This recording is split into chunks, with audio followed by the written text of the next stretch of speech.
Hello, everybody. Welcome to another live stream. My name is Nemer of Mundo Albiceleste.com. I am joined by the one and only Osvaldo Godoy, also of Mundo Albiceleste.com. We are here to talk about the Argentina national team, the Copa America, everything coming up, Lionel Messi's injury, the Olympics, everything, and obviously taking your questions and comments. First things first, Osvaldo, how are you? How is everything?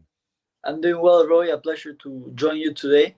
And yes, a lot of topics to talk about. A lot of a lot of competitions for the Argentina national team approaching. We just have a little bit more than a month for the Copa America, then the Olympics. So a lot of topics to talk about. A lot to talk about, and it's fast approaching. It's already been close to 3 years now since we've celebrated Argentina winning the Copa America and Wow. the celebrations. It's really crazy when you think about it. I put out a tweet earlier about how on this day 3 years ago Messi scored his last goal for Barcelona, and I thought already 3 years. And then you think about everything that kind of happened in those last 3 years, and we're already here, 2024. We're not alone, Osvaldo. We have some people in the chat. We have Anthony Garcia. Hello, Anthony. Thank you for joining us. We have John, a dear old friend of Mundo Albiceleste, part of the Mundo Albiceleste family. Good morning to my fellow Mundo family, all the way from Malaysia. Absolutely incredible. So, everybody, let us know, as always, in these live discussions, where you're watching us from. Saroj, good evening from North Carolina, so stateside for Saroj. Welcome, welcome. Osvaldo, let's just kind of get into it as the comments and questions roll along. The Copa America, the list of players is expected to be out relatively soon. The Copa America starts in just about a month's time. Uh, there are some names, some reports, some rumors floating around. What do you have for us today, Osvaldo? Yes. So first, just to start, June 5th is the day that Argentina and all the national teams have to present their pre-list, and then the official list will be on June uh, the 12th, June 12th. So we have some teams like Brazil that they already presented theirs. I think that in the case of Scaloni, is gonna be in a couple of weeks, and there's some reports uh, based on which names have a guaranteed spot in that list. It also will depend a lot if it's 23 or 26 players. If I'm not mistaken, correct me, Roy. If I am, I think that the Euros are gonna be with 26 players per team. Yes. So I think that most likely there will be 26 players for the Copa America. 26 players that Lionel Scaloni will count on for Argentina. And I was reading, as I was telling you before the live, some reports of a couple. There was one yesterday from La Nación, a newspaper from Argentina, and then there was like 3 weeks ago, Gaston Edul, one of the most famous Argentinian journalists right now, talking about the possible names for Scaloni in the Copa America. And there's some guaranteed spots. Of course, there's some doubts, but according to these two reports, which are pretty trustworthy, um, there are a lot of names that Scaloni doesn't have a doubt. So if you want, we can start with the goalkeepers that Of course. Scaloni is gonna take. So Emiliano Martinez, of course, no doubt about that one. And the second one, there's no doubt, according to these reports, it's a name that, as I was saying before the live, I know that many Mundo fans are not a big fans of them, which is, well, I'm reading George Leva saying, can we finally turn our money to watch from home? Well, I think that the answer is no, because according to these reports from Gaston Edul and the newspaper La Nación, Franco Armani will be the second goalkeeper for Argentina, and he will have a spot in the Copa America. Wow, that is some news. I know. I mean, you mentioned the Mundo Albiceleste fans and family, and I wouldn't even just say it's the Mundo family. I think it's a lot of Argentina fans, or maybe hoping that at one point Armani would step aside. I know even leading into the 2020 or 2021 Copa America, people didn't really want Franco Armani to play, and he didn't because of COVID. He had COVID, and then Martinez took his opportunity. You would have to think this is probably his last tournament with the national team at this point. You would really think so, especially with the talent coming up for Argentina. Yeah, it is. I have some mixed feelings. I know that most of Mundo fans don't approve this maybe selection from Scaloni. I think that Franco Armani has experience. He was he was a goalkeeper for some part of the 2018 World Cup. I know that he didn't do the best, but he's a player that hopefully we will not have to rely on, because we have Diego Martinez, who is of course the goalkeeper, the main goalkeeper. But it's also true that if you think that if you don't trust much in your second goalkeeper, you know how this is. This is soccer, this is football, and anything can happen. And if your second goalkeeper is not the one that you trust the most, then it might be hard. Of course, let's hope that Emiliano Martinez can be the goalkeeper for the whole Copa America. And then the third goalkeeper, if everything continues this way, based on these reports, is Walter Benitez from PSV, who have been the goalkeeper against Costa Rica, if I'm not mistaken, one of the last friendly matches. So those would be the three goalkeepers for Argentina. I'm going to give my thoughts to that in just a second. I'll let the chat give us their thoughts and impressions on the three goalkeepers. So Emiliano Martinez, Franco Armani, and Walter Benitez. I'm a fan of Benitez. I'm just going to get to the chat really quickly. Janet, hello. Thank you for joining us. If I'm not mistaken, from Toronto. George from NYC, from New York City. Hello. And Kshitij, good morning, guys, from Delhi, India, watching on my way to the office, and a very belated happy National Anthem Day to Argentina. Good morning to you, Kshitij, and hopefully it's a safe drive, a safe trip over to the office.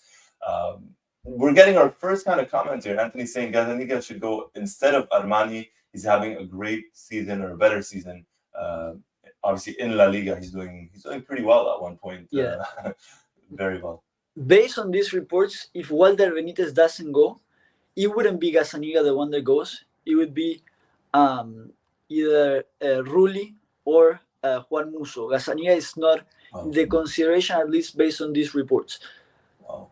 So Rulli or Musso. Musso just missed out on the World Cup when he got injured, and Rulli ended up taking his spot, but Musso was part of the last Copa America team. So funny enough, we might end up getting the same goalkeepers as we did the last Copa America, which, if all ends up the same, I have no problem with whatsoever. Korsiniets from Waterloo, Iowa. Welcome from Waterloo, Iowa.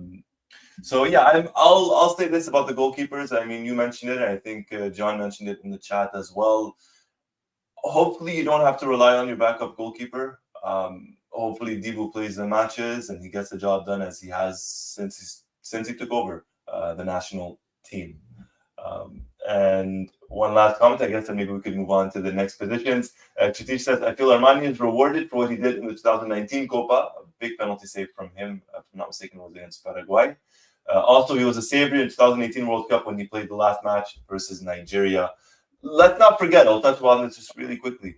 I know a lot of people, they tend to hate a little bit kind of on Armani, but he did come in a very difficult time for Argentina, especially when Willy Caballero wasn't doing too well, and Armani got slotted in, and then the 2019 Copa. So, good for him. He's tried his best, and hopefully this could be his swan song, as they say with the national team.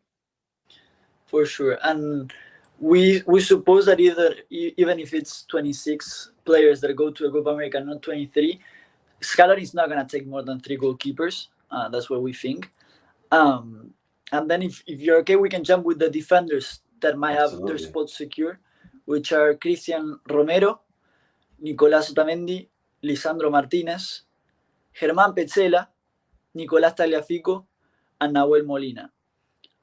According to these reports, Gonzalo Montiel, Marcos Acuña, and Nehuen Perez might fight for a single spot, and it would all depend on how many defenders Scaloni wants to have in the squad, and if the squad is of 26 players or 23.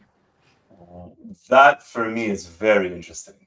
I'll let the chat get their comments and thoughts in, but that, for me, is very interesting. I know Montiel isn't having the best of seasons with Nottingham Forest.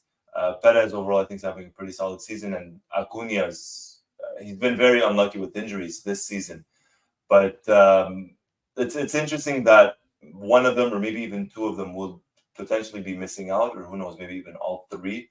Uh, that just means that Scaloni has something in mind, because if you look at the left back position, Tagliafico is the only natural left back. I mean, Lisandro Martinez could maybe play there as an emergency. Uh, that's very interesting one for me. I don't know what you think, Osvaldo. For sure. I mean, out of those, yeah, in this case, they're taking Nahuel Molina for sure and Tagliafico for sure. And then one, I think that either Marcos Acuna or Gonzalo Montiel are going to go. And if it's 26, I think that they might both go. Um, but it's going to be for sure a difficult decision for Scaloni. Neuen Perez, I think he can also play a little bit as a right back. So that's why he might think of him as a good possibility there, not only as a center back. But again, it will all depend on how many defenders will Scaloni take, and if it's 23 or 26 the list. Of course, yeah, that'll play a factor for sure in terms of determining maybe who gets that additional spot in the back line. I'll get to the comments right away. Chitish says, please for Montiel, he's going to be highly important for the penalty kicks. Sanoj, we need to look for Nicolas Otamendi backup. I think there's a decent amount of center backs. I mean, Lisandro Martinez just came back from injury today for Manchester United. Caspian says, if that's the case, and the most versatile player that can play more than one position should go. And I think Argentina's pretty gifted in that department. A lot of the players can play in multiple positions. This one is funny because we were kind of talking about different left backs for Argentina, at least for Boca, before we got on. This is a name we didn't really mention, but Francisco Ortega. I mentioned Lautaro Blanco off air for Argentina, maybe. Anthony says for left back, any thoughts on Francisco Ortega of Olympiacos? Barco from Brighton. This is another one, Valentin Barco. So young, not a left back material. We'll get to him in just a second. And then Koziniet says Marcos Senesi could be used. Now, correct me if I'm wrong, Osvaldo, you did not mention Senesi in that list, did you? I didn't. And that was a question that I was going to ask, because there's a lot of names that are left that are not even based on these reports taking a lot into consideration. And Senesi is one of those as a center back. Maybe Facundo Medina too. And then in the left back position, as we were mentioning, a lot of names: Lautaro Blanco, Francisco Ortega. It's there are positions, and the thing is, I'll get to yeah. Leo Balerdi as well, playing very well for Marseille. John, I like to use this Copa America as a launching pad for the future. Bring on Barco. There are a lot of players, and I share similar sentiments to John in terms of like using this as a kind of launch pad. But at the same time, there's so much talent right now that it's difficult to ignore kind of like, the veterans, the experienced ones. I personally would take someone like Senesi. I think he's having a very good season for Bournemouth in the Premier League. Every time I watch him play, he's done a good job. He's done well. And it's almost like I don't know what more he has to do to get into the team. Maybe there was something Scaloni saw a while back with Senesi that maybe he didn't like. Let's not forget, Senesi was called up initially for the matches in March, but then he got injured and he got replaced. Yeah, I agree, Roy. I think he deserves an opportunity, but at the same time, we have to take into consideration that they're taking either 23 or 26 players. You have Otamendi that is the starter. Lisandro Martinez, the backup, there in the center back left position. Are you going to take a third center back lefty? So it's hard. Of course, we would like to take all of these players because they're having great seasons, but it's true that Scaloni's job is not easy. You have to choose. Some might argue that maybe Germán Pesela shouldn't be there, and we should put another player that is having a better season. But it's a tough decision. It is, of course. And even someone like Petzela, who's maybe not having the best of seasons compared to maybe other players, he still brings that experience and he brings that height. And Argentina are good in the air defensively, right? With Otamendi, with Cuti. You add Petzela in there, another tall player. Tagliafico, even for his height, is actually pretty good in the air. So every player brings their own thing, brings their own characteristics to the squad, and it is a very difficult decision for sure. Absolutely, absolutely. Just getting to one of the comments here. Maybe Senetti's not as quick as others. He's good in a team that defends deep. It could be a reason. Absolutely, could definitely be a reason.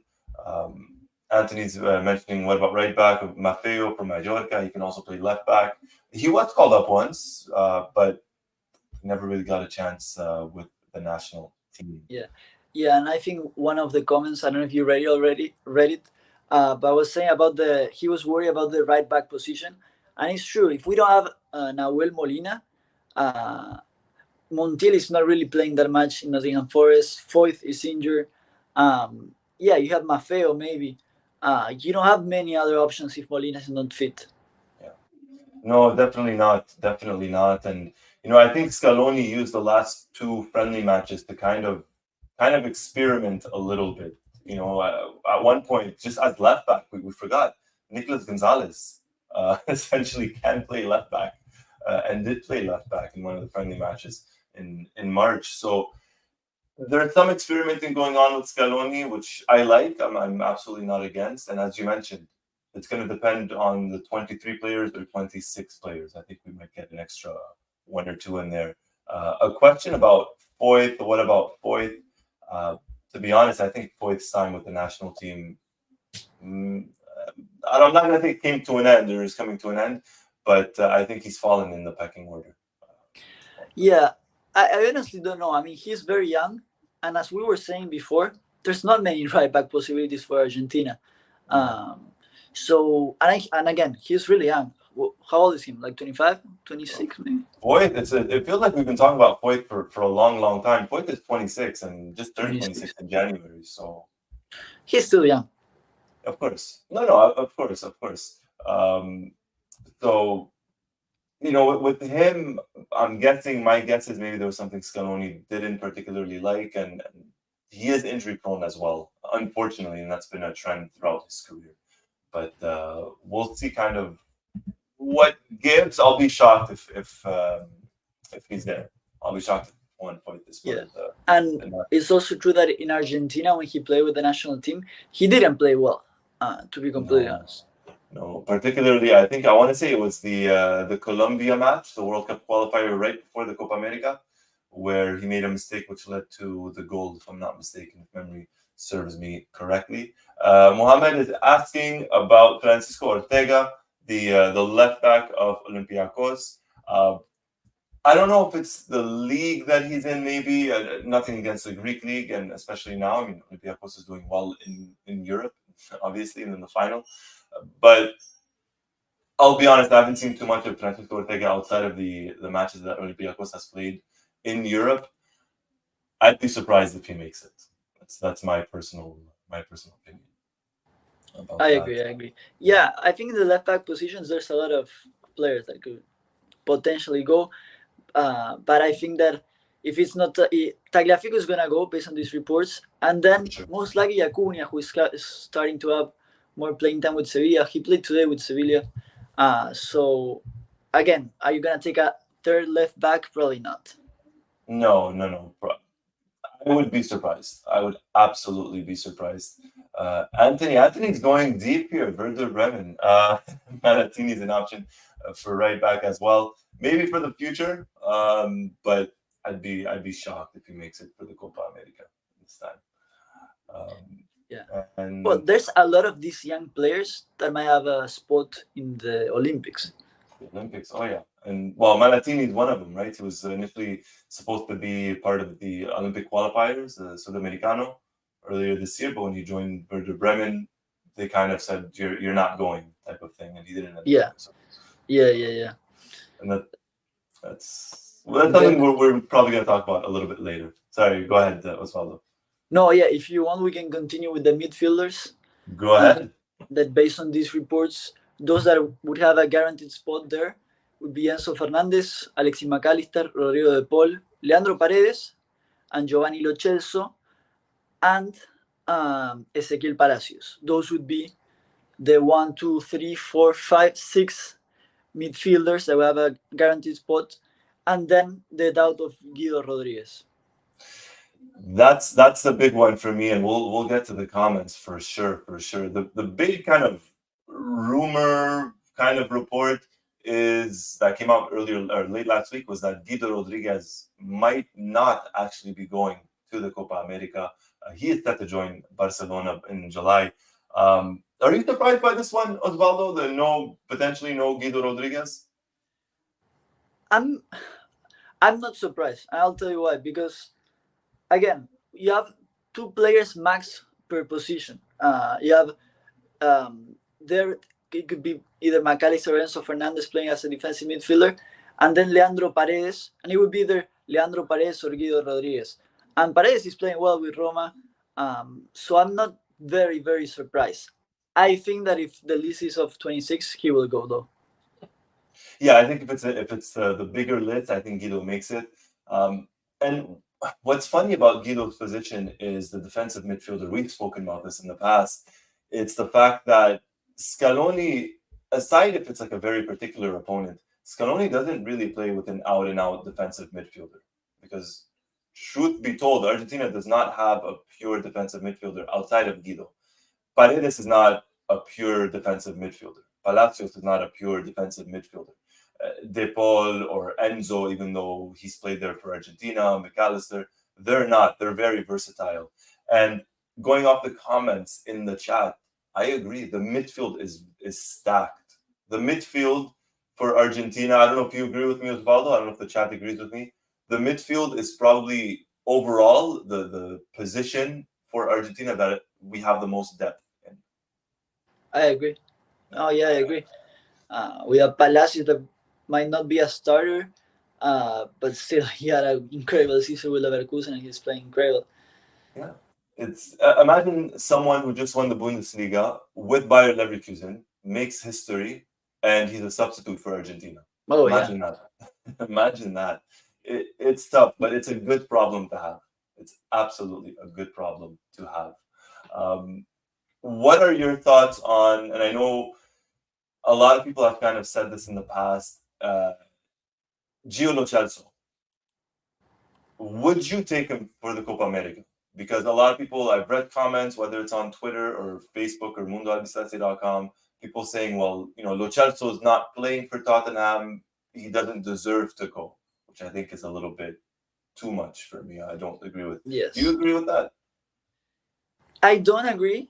More if you enter in the comparison with Guido Rodriguez, again, as we were saying before, they're two different kind of players. Lo Celso plays a little bit higher on the field, so I don't think it's one or the other.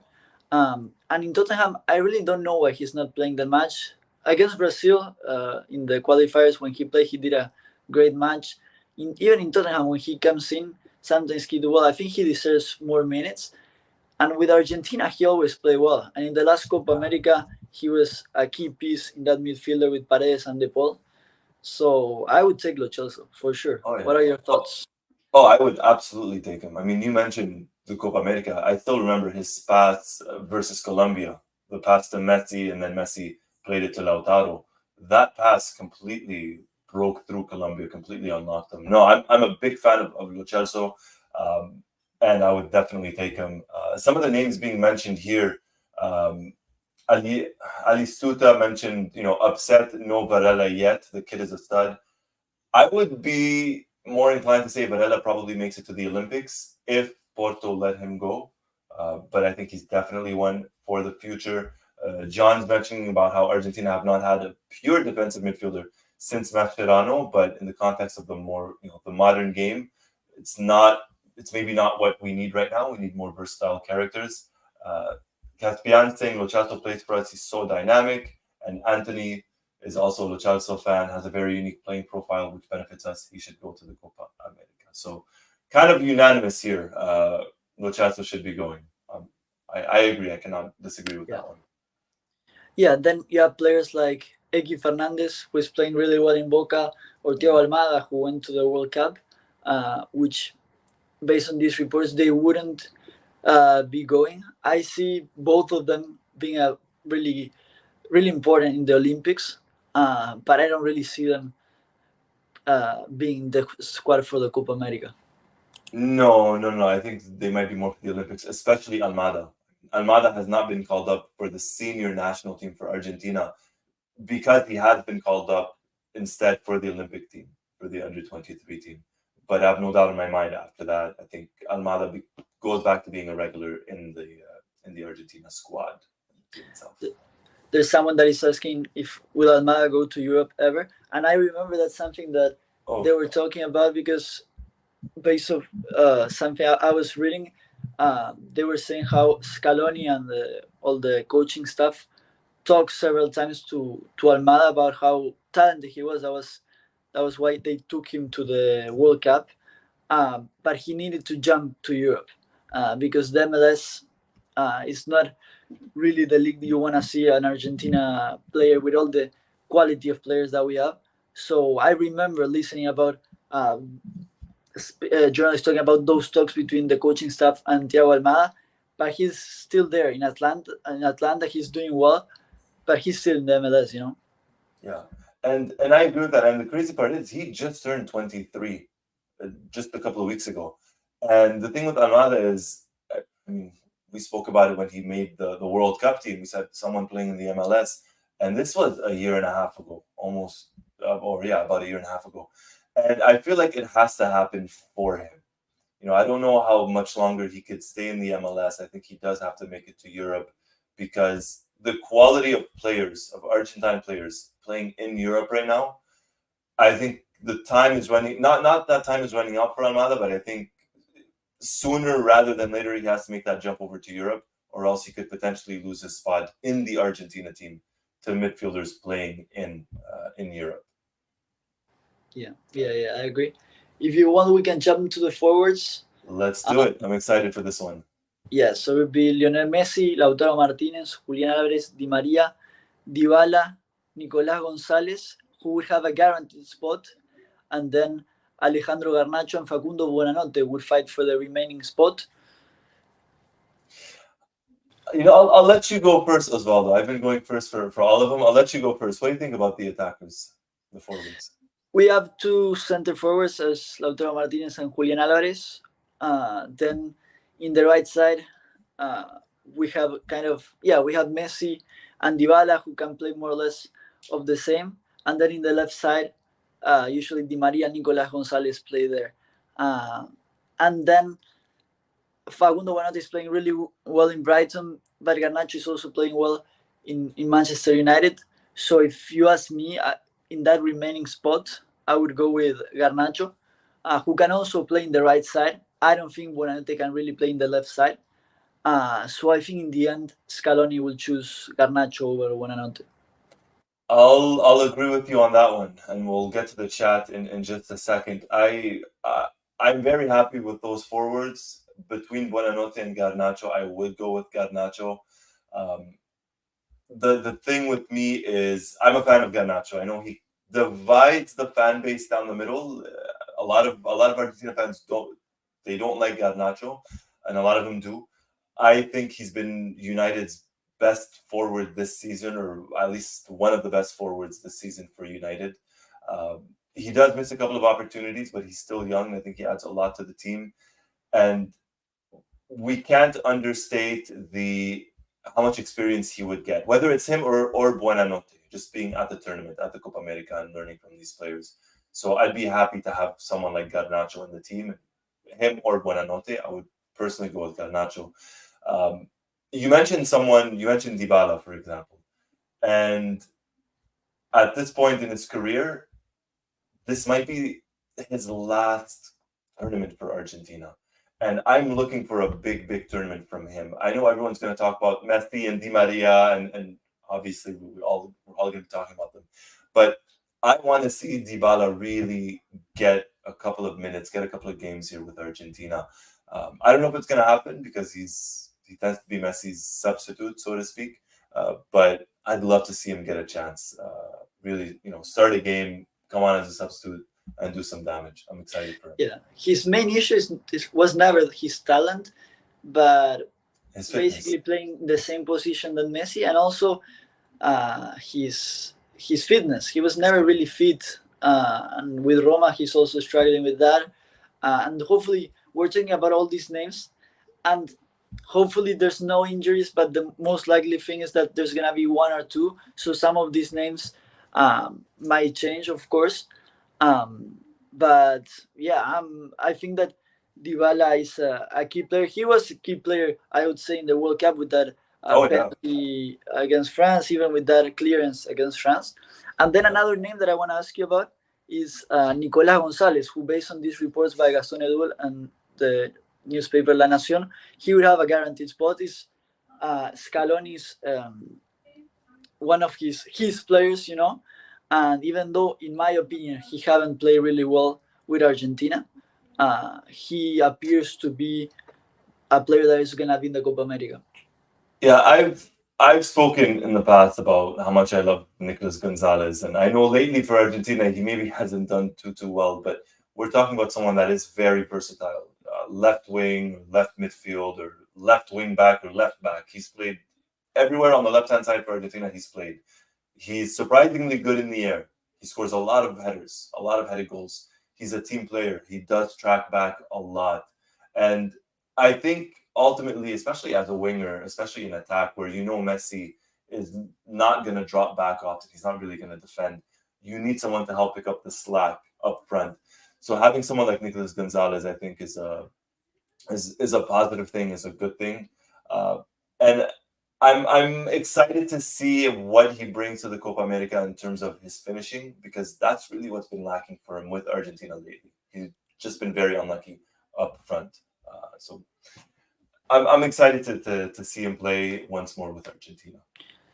Yeah, and I want to ask you also for two names that I think they're playing well. For example, Valentin Carboni. He was selected last. I think it was in the last friendly matches with Scaloni, Yeah, yeah. and then also Angel Correa, who's having a good season in Atletico Madrid. I mean, I'll begin with Carboni. Um, he's an exciting talent, and I thought he had a good cameo when he came on as a substitute for Argentina in the last match. I really think he played very well. Another young talent. He's playing in Italy. I wouldn't be surprised if Italy tried to get him to play for them, which I think they've already tried in the past. But he's one for the future. He's still very young. I think he's 19 or 20. I don't even think he's 20 years old yet. I think he's about 19 or so. He's class of 2005. Uh, he's someone that will get his time, probably in the World Cup, definitely not this time around. And with Correa, I've always been a fan of Correa. I love him. I really, really do. And Simeone treats him a little bit weird. I mean, Correa will score 3 goals for Atletico Madrid, and then the next match will be out of the team for whatever reason. He won't make the squad. And I'm happy he was part of the World Cup. I'm happy he got the win. But I guess maybe his time with the national team is over for whatever reason. I don't know. What do you think of Carboni? No, yeah, I kind of agree. Simeone likes to play with two center forwards, Griezmann a little bit behind Morata, and the truth is that in that formation, Angel Correa would be a replacement of Griezmann, and Griezmann is the best player of Atletico Madrid, so that's kind of why he doesn't have many minutes. But I think now Morata is injured. He's having much more playing time. I think Atletico Madrid won today like 3-0 with 3 goals of Griezmann, something like that. Yeah. Correa played. He's doing well. He's playing well. And I wouldn't be surprised, even though he's not in this the names that we just mentioned, if the list goes to 26 and hopefully there's no injuries. But we've talked about players like Dybala. We're talking about players that unfortunately they get injured easily. Yes. You never know. He might come in. But that's the thing as well, right? And Correa has the experience, and Correa is versatile. He can play in multiple positions up front. And knock on wood, we don't want obviously any injuries for Argentina. But as you just mentioned, if Dybala for whatever reason is not fit to go, you maybe need that player off the bench that can replace Dybala, that is smart enough and versatile enough to play wherever you need him to play. So I think it's important to have someone like Correa. I'll get to the comments. We got a lot of comments in regards to the strikers or the forwards. BC saying Lautaro had a hot start but faded, only a few goals in the second half. I think he still leads Serie A in goals, if I'm not mistaken. Oh, for sure. He tremendous, Let me tremendous do season for him. Yeah. Um, Let me see as you look that up. Anthony Garcia saying Garnacho should go. He would make a good impact sub off the bench. You get Garnacho running at you, even if even if his finishing is not great. He'll make the runs and he'll torment some of the defenders if need be. Yeah, Lautaro Uh, Martinez has 24 goals, and the second one is Blajovic with 16. So, okay. yeah, 8 by far. goals. No, it's not And I even think that close. about the comment of Garnacho, I agree that having him in the bench because he might probably not start, but just for the other team knowing that in the minute, I don't know, 60, Garnacho is coming in, is difficult because he's one of those players that I don't think Argentina has a lot because Nicolas Gonzalez, No. as you were mentioning, he has other qualities. He's also good in the 1v1, but it's not his main quality. Garnacho is one of the only Argentinian players that is really good in the 1v1. Messi, he used to be, but now he's more of a good passer, and you don't see him dribbling as he used to do, Of in the course. 1v1. So I think Garnacho, I agree with that comment. Garnacho could be a really good possibility from the bench. Yeah, and one of the things I like about Garnacho as well, especially in regards to the one-on-one that you just mentioned, and it's a blessing, but it's also a curse. What I'm about to say is because he's still young, he's still very raw. He's not shy. He's not afraid of going one-on-one with the defender. The plus side is because of that, and especially because of his speed and his dribbling, he could get through the defender. He could draw a penalty. He could draw a foul. Who knows? The downside is sometimes he might slip, he might fall, he might not make it, but he will try. He will try. And I've watched a fair bit of Manchester United this season, specifically because of Garnacho, and I watched him with Argentina. He is a lot less selfish with Argentina than he is with United for whatever reason. Maybe with United, he feels like he has to try to do it on his own, and with Argentina, he doesn't. But we sometimes get a little bit of a different Garnacho with Argentina. He's still direct, he still dribbles, he still runs, and he still runs very fast. But often he'll make that extra pass with Argentina that maybe he doesn't with United.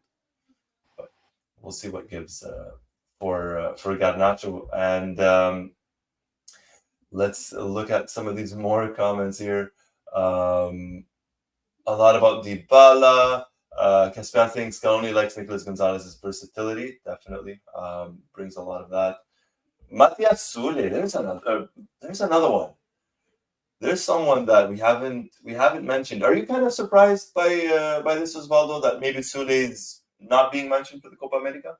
Not really. He's young. I think he will play the Olympics, and I think that Buonanotte has also played well or have been. Yeah, I think he has also been playing well. Um, but again, if the choice is between Buonanotte and Solé, based on the experience that Buonanotte has just a little bit more, I think that's why Scaloni might prefer to take Buonanotte rather than Solé. Yeah. Oh, I get that, especially if you consider not that it stopped Scaloni in the past with someone like Enzo Fernandez, but Buonanotte already has that exposure to the national team. He's trained with the team, he's played games, he started games. Sule, he hasn't, and I think Sule will be saved for the Olympics if his club lets him go, and we'll see about that. We'll see about that. But overall, and I'll throw it to everybody as well. I'll ask you, Osvaldo, but overall, in terms of the rumored list, even though it's not confirmed, are you happy with it?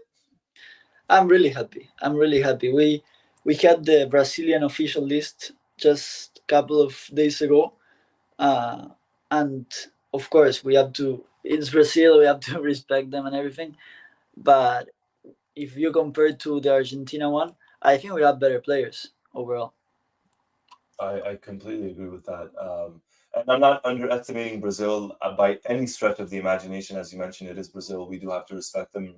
We have to respect every team. And I'm not going to say anything negative about them. Brazil in 2007 essentially brought their B team or maybe even C team to the Copa America, and they beat us in the final. So I'm not going to say anything negative about that. But I do want to say, at least for Brazil, this is in my opinion, weakest Brazil squads I've seen in a very long time. It doesn't mean they cannot do well. It doesn't mean they cannot win it or anything like that. But just on paper, my perception, this is not your typical Brazilian team. But that's just my opinion. No, I agree. And we saw it in the qualifiers. I don't remember which position they are right now, but they're not really playing that great. I think that their offense is. We should really be scared of those Vinicius and Rodrigo because they're really good.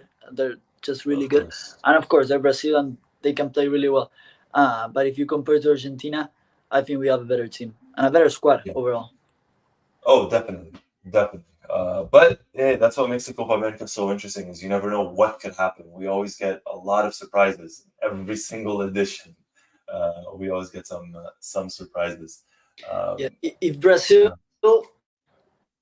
is first in their group and Argentina are first in their group, we can only face each other in the final, right? If I'm not mistaken.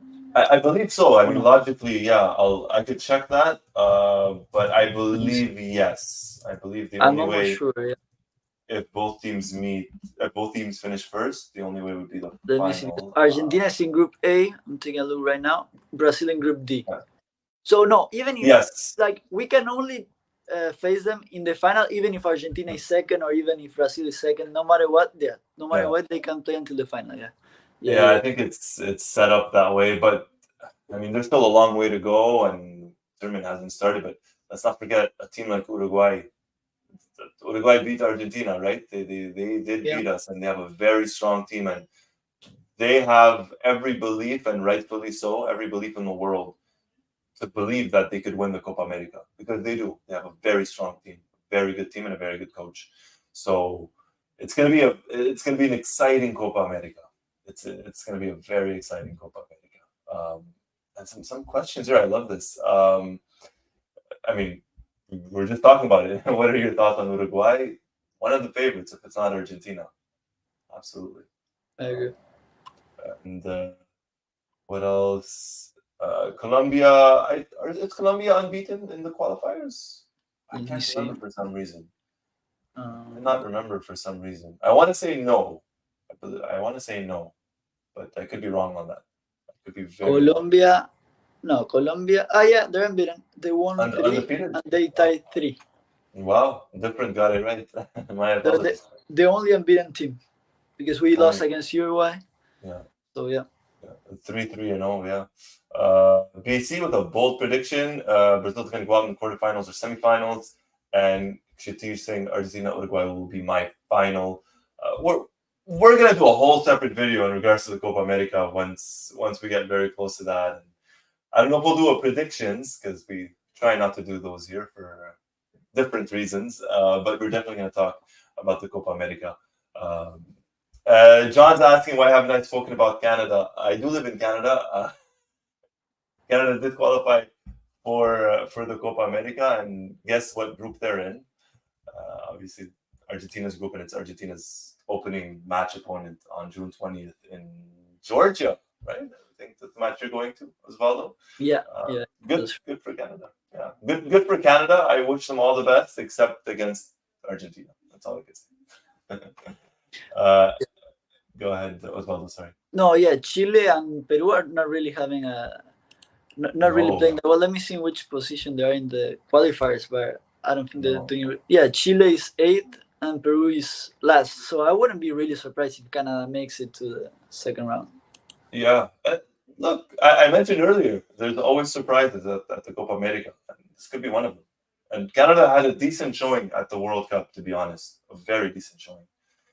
Asif, a big thank you to Asif, who's been following Mundo Albiceleste for 10 years now. Wow. Big thank you for that. It means a lot. We started in 2006, so we're on 18 years right now. 18 years of Mundo Albiceleste. And couldn't have done it without everybody here at all. Could not have done that. So thank you very much to everybody there. Now, moving on a little bit from the Copa America, Osvaldo, we get to Messi? We may as well at this point. So Messi did miss Inter Miami's match versus Orlando City today, or actually tonight. It just just ended and a 0-0 draw. Because of, I mean, he was questionable. The leg, I don't want to call it injury, but he was unfit. It was a tackle in the Montreal match last Saturday. What do you make of this, Osvaldo, of Messi not starting? You think it's a good thing? He's getting some rest and maybe preparing a little bit for the Copa? Yes, it was just because of the knock of the other day. It's just precaution, I would say. And Inter Miami plays now on Saturday, so I even imagine Martino and Messi talking about, I don't know, maybe just play one of the games. As he received the knock, it was like, you know what, I'll just rest 1 week and play Saturday. I imagine something like that. Inter Miami are doing really well in the MLS. They're first in their conference, so I really don't think we should worry about it. No, personally, I'm not worried, and I'm glad, especially at his age and this stage in his career, that he doesn't mind missing matches, right? Because Messi 10 years ago would not have done this. Messi 5 years ago maybe would not have done this. So the fact that obviously he knows his body, he knows when to rest and when he knows he can go is always a good thing. As you mentioned, Inter plays on Saturday. I'm checking now. They play DC United, and then after that they have 1 week off, and they play next Saturday, May 25th, versus Vancouver. And that's a West Coast game, so it starts at 10:30 p.m. Eastern, 7:30 p.m. Pacific on the West Coast. So that, if I'm not mistaken, is I want to say could be his last match for Inter Miami until the Copa America, because Argentina do have the friendly matches at the start of June. It's true. So It might be, yeah. Question here: where is Seba? Seba's still very much with us. It's just scheduling conflicts, to be honest. But we're trying to get Seba. I'm going to try and get Seba on at least for the Copa America. It's been too long. We'll get all three of us. We'll get the gang back together. But no, Seba's here, and I'm sure he sends everybody his love. And thank you for that. I'll let him know. I'm going to text him as soon as we're done. I'll tell him, Seba, we need you. Yeah, they always ask about Seba. Like, you never Always. The people are asking for you, Seba. If you're watching, which hopefully you are. Big Boca fan. A big Boca fan, yeah. A massive Boca fan. The biggest Boca fan of all time. Yeah, if for anything, Seba might come on the show just to argue and say he dislikes Boca.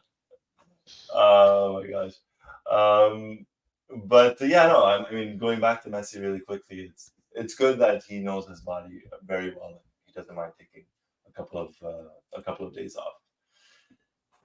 Going on to maybe the last but not least, absolutely, Nicholas Valentini, and the news of the Olympics coming up in about 2 months' time now.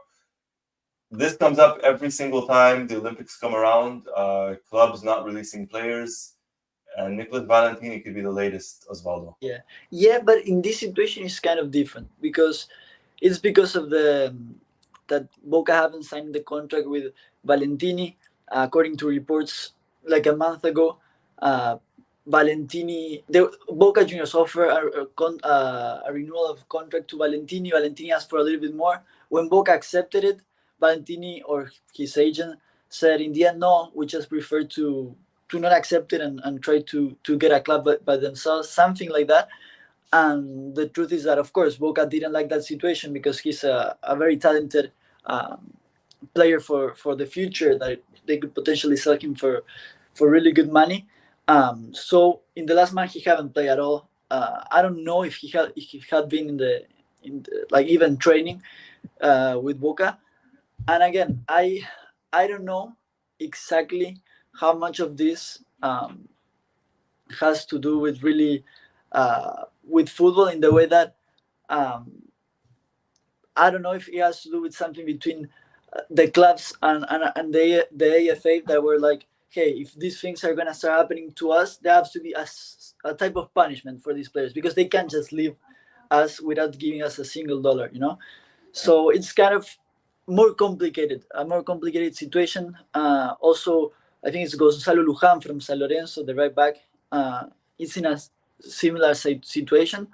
So, in my opinion, with Nicolás Valentini, I think he would eventually go to the Olympics, but before he will reach a deal with Boca Juniors.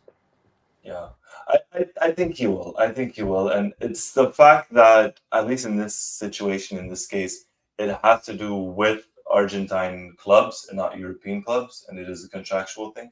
Uh, I think it'll get done. I think it'll get done, hopefully, anyways, because I think Valentini could be a great addition to the national team, or the Olympic national team.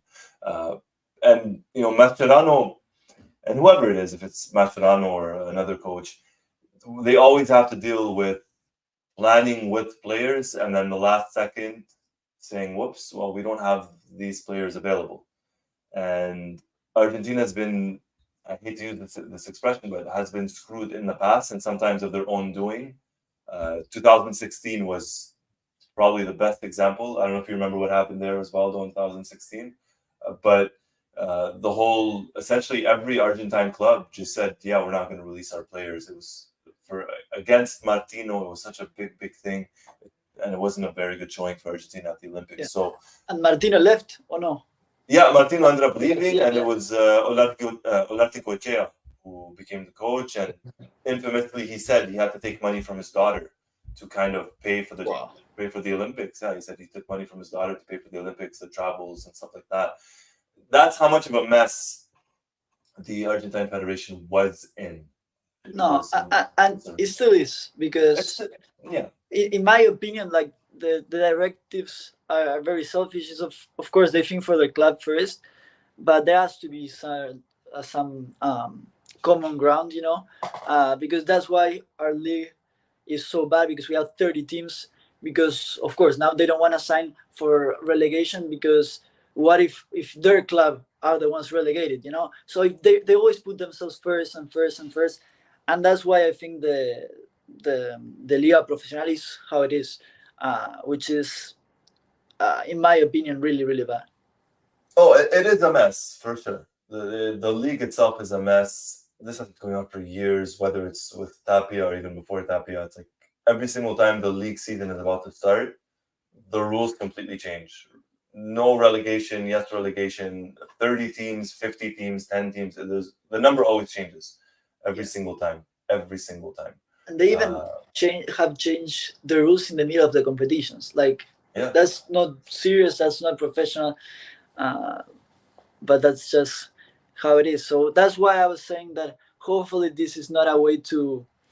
I see more this as a way of Boca telling AFA or the clubs a way to put pressure to these young players, which in a point it makes sense, because of course you don't want these players to leave without leaving anything to the club, but also I don't know, it puts the player in a tough situation, It does. No, it leaves the player in a tough situation, and at the same time, it's the old, national team versus clubs, and the argument is, well, the club pays the player's salary, the player plays for them, right? And if they're going to go to the Olympics or they're going to go to the national team, the club has to get something out of it. So there's an agreement that has to be reached. Hopefully it is reached. Hopefully there is an agreement reached between everybody and Valentini and anyone else who gets to go to the Olympics with Argentina. Hopefully, fingers crossed. Gonzalez is asking, where are the videos of the 2022 games? Upload those. I'd like to go through them again. They're all on YouTube. They're all on YouTube, on our channel. If you click on the live section, it's all there. All the videos are there for the World Cup, the reviews, the previews, every video we did, celebrations, the tears, the joy, And I remember after the Saudi game, it was myself and you, Osvaldo, and Seba, and we were talking about the loss versus Saudi Arabia and the next match versus Mexico and all that stuff. And it's crazy how that turned out, but it's all on YouTube. It's all on YouTube. For sure. Good memories. Oh, yes. Yeah. Maybe not at the time, the loss versus Saudi Arabia, but overall good memories. Yes, definitely. On that note, was there anything else, Osvaldo, you wanted to talk about, to mention, anything of the sort before we close things up around here? Not really. Just excited for the next competitions for Argentina that are going to be really important. I know some people in Argentina, I don't know about the Mundo fans, but in Argentina, usually the Olympics in terms of football is not something that people pay a lot of attention. And if you ask the clubs, and you know what happened in Rio, they maybe don't give the players and stuff. But it's a really big event. I remember the one in 2008 with Messi, with Riquelme. So I'm really looking forward for that, for those competitions with Argentina. I'm also looking forward for some, hopefully, some surprises that we might have for Mundo fans, um, for the Copa America or even before. And yeah, excited for all that. Oh yeah, I've always been a fan of the Olympics, like you, and it's weird for whatever reason. As you mentioned, I mean, the European countries maybe don't treat the Olympics the same respect as maybe South American countries or Central American countries, or maybe just African countries or other places around the world. Essentially, is what I'm saying. But the Olympics is one that I've always valued. I tend to value the Olympics even higher than the Under-20 World Cup. I love the Olympics. I value it that high, and excited to watch it. Very glad Argentina qualified and did very well in the qualifiers to get to Paris or to France. And yes, we have some exciting stuff coming up, not just content wise, but something maybe more specific to our viewers, our readers. So keep your eyes peeled for that, especially for the Copa America coming up. And I mentioned earlier, we're coming up on 18 years now, or we've been going on for 18 years. Not stopping anytime soon. We got some stuff coming up. So thank you, everybody, for all of the support. Thank you very much for that. On that note, let's close things up here. Thank you, everybody, for joining. Hit the like button if you haven't already. Hit the subscribe button. We got a lot of stuff coming up. And hit the notifications button to be the first person notified as soon as a new video drops. Once more, everybody, my name is Roy Nemer. This is the one and only Osvaldo Godoy of Mundo Albiceleste.com. Thank you, everybody, for watching. Until next time, take care.